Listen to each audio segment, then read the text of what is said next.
తిరుమల శ్రీవాణి టికెట్ల వ్యవహారం మరోసారి వివాదాస్పదంగా మారింది.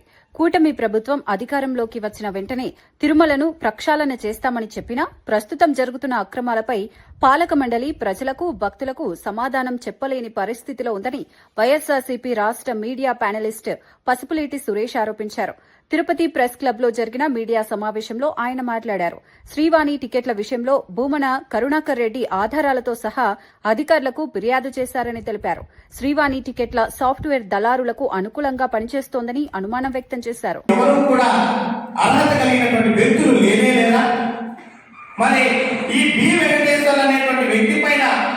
ఎవరైతే గతంలో పాలక మండలి సభ్యుడిగా పనిచేసినటువంటి వ్యక్తి, మరి ఇప్పుడు కూటమి ప్రభుత్వం అధికారంలోకి వచ్చినప్పుడు కూడా పాలక మండలిలో సభ్యుడిగా ఉన్నటువంటి భానుప్రకాష్ రెడ్డి గారు ఆ పి వెంకటేశ్వర్లు గారి పైన చైర్మన్ గారికి ఫిర్యాదు చేయడం జరిగింది. ఏదైతే 2022 సంవత్సరంలో యూకే, యూరప్ లాంటి దేశాల్లో జరిగినటువంటి శ్రీనివాస కళ్యాణోత్సవాల్లో ఈ పి వెంకటేశ్వర్లు అనేటువంటి వ్యక్తి అక్కడ ఉన్నటువంటి భక్తుల నుంచి భారీ ఎత్తున అవినీతికి పాల్పడ్డాడని పెద్ద మొత్తంలో నిధులను అతను సొంతంగా నిధులను సేకరించాడని చెప్పి భానుప్రకాష్ రెడ్డి గారు స్వయంగా ఈఓ గారికి, చైర్మన్ గారికి ఫిర్యాదు చేయడం జరిగింది రాతపూర్వకంగా.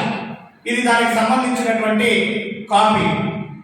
మరి ఇలాంటి వివాదాల్లో ఉన్నటువంటి వ్యక్తి మరి ఆ పి వెంకటేశ్వర గారి దగ్గర నుంచి డబ్బును కూడా రికవరీ చేసినటువంటి పరిస్థితి. మరి ఇదే అంశంలో దేవస్థానం అధికారులు ఛార్జ్ మెమో కూడా పి వెంకటేశ్వర గారికి ఇవ్వడం జరిగింది. ఇదే కాకుండా గతంలో తిరుమల సేవలో డ్రెస్ కోడ్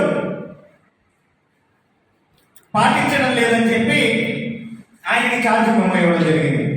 మరి ఒకసారి ఛార్జ్ మెమో ఇచ్చినటువంటి అధికారిని మరి పై స్థాయి ఉద్యోగాలకి దేవస్థానం అధికారులు కానీ సరైనటువంటి రీతిలో సమాధానాలు ఇవ్వలేనటువంటి పరిస్థితి.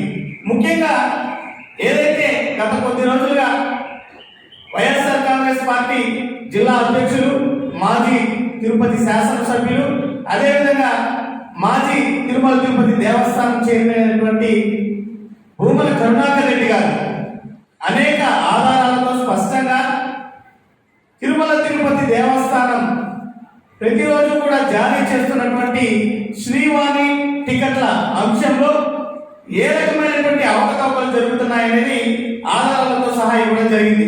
మరి గతంలో ఈ శ్రీవాణి ట్రస్ట్ తీసుకొచ్చింది జగన్మోహన్ రెడ్డి గారి ప్రభుత్వ హయాంలో.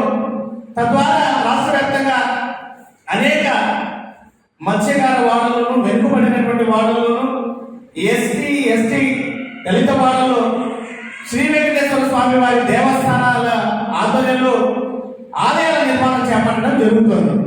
మరి ఆ శ్రీవాణి ట్రస్ట్ కింద ప్రతిరోజు కూడా దేవస్థానం టికెట్లను జారీ చేస్తుంది. గతంలో ఉన్నటువంటి ఆఫ్లైన్ విధానాన్ని తొలగించి ఈ 2025లో జనవరి నుంచి ఆన్లైన్ విధానాన్ని తీసుకురావడం జరిగింది. అంటే ప్రతిరోజు కూడా ఆన్లైన్లోనే శ్రీవాణి టికెట్లను కూడా భక్తులు పొందవలసి ఉంటుంది.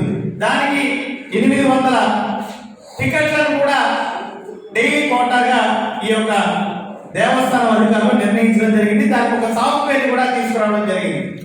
అయితే ఈ శ్రీవాణి టికెట్లు ఏదైతే డైలీ కోటాలో తీసుకుంటున్నారో ఆ టికెట్ల వ్యవహారంలో ఉన్నటువంటి సాఫ్ట్వేర్ పైన అనేక అనుమానాలు ఉన్నాయి. అదేవిధంగా ఆ సాఫ్ట్వేర్ ని పర్యవేక్షించేటువంటి ఐటీ విభాగం పైన అనేక అనుమానాలు ఉన్నాయి. దీని ద్వారా పెద్ద ఎత్తున అవినీతి కుంభకోణాలు జరుగుతున్నాయి. అదే కాకుండా దళారుల చేతుల్లోకి ఈ సాఫ్ట్వేర్ అన్నది వెళ్ళిపోయినటువంటి పరిస్థితి